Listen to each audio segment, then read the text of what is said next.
Well, this morning here on the Promise FM, I'm excited. We've got recording artist Jonny Diaz with us. Good morning, Jonny.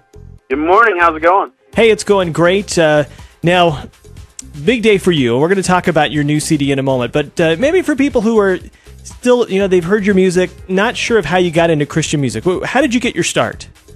Well, for me, I actually don't come from a musical family at all. I grew up in very much a sports family, specifically baseball. And so I'm the youngest of four boys, and my oldest brother played pro ball. The next brother down from that still plays in the big leagues. The next brother down from that played in college on scholarship.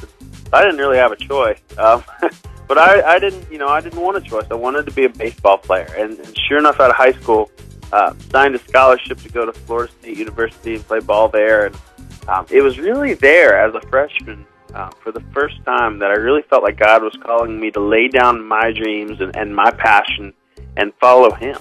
And up until that point, music had always been a hobby. It was something that I enjoyed doing, but really never took very seriously. And at that point, I really felt like God was calling me to share these songs and stories with as many people as possible.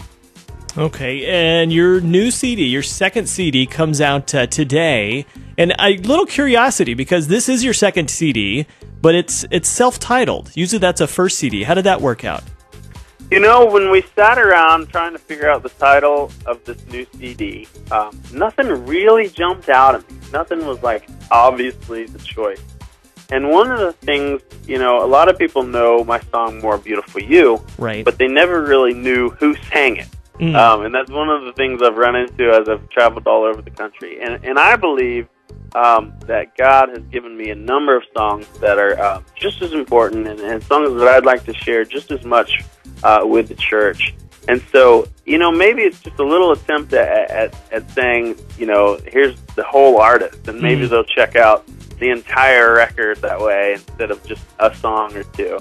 And so, it's just an attempt to get more of those positive messages out there. Okay, tell us a little bit about this new CD, maybe some of the processes that were different from your initial CD.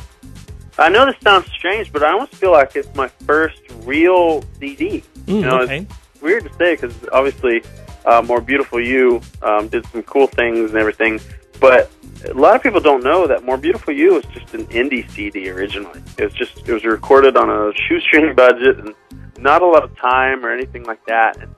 And still God used it in mighty ways, which was really neat. But this new CD, the self-titled CD, is really the first time where I've had a team and had the time and even the finances to just really make the kind of record that I've always wanted to make and work with some of the producers that I've always wanted to work with.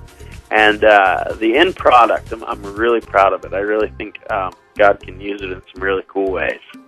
Okay, tell us about this first single, Beauty of the Cross, kind of the inspiration behind that. Beauty of the Cross is the first song that I ever recorded where I didn't write it at all. Okay. Yeah, so a buddy of mine out in Texas named Jeff Johnson, he invited me to this Bible study where he leads worship, and he said, just come on out. So when we got there, it was an arena filled with 8,000 college students. Oh, wow. Like, man, everything really is bigger in Texas. My goodness.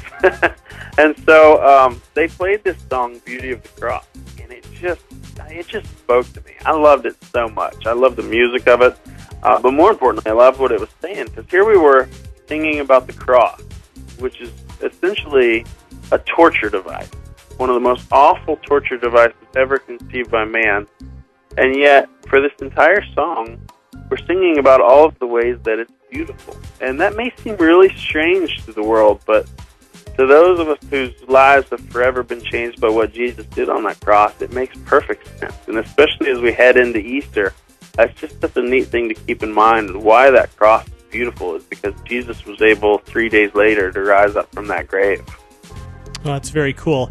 Now, Jonny, we're excited for you today for the release of your new CD, but also we were going to talk about, in fact, we've been kind of hyping it up, a special announcement with you this morning that you're actually going to be in concert here in Northern Michigan this summer.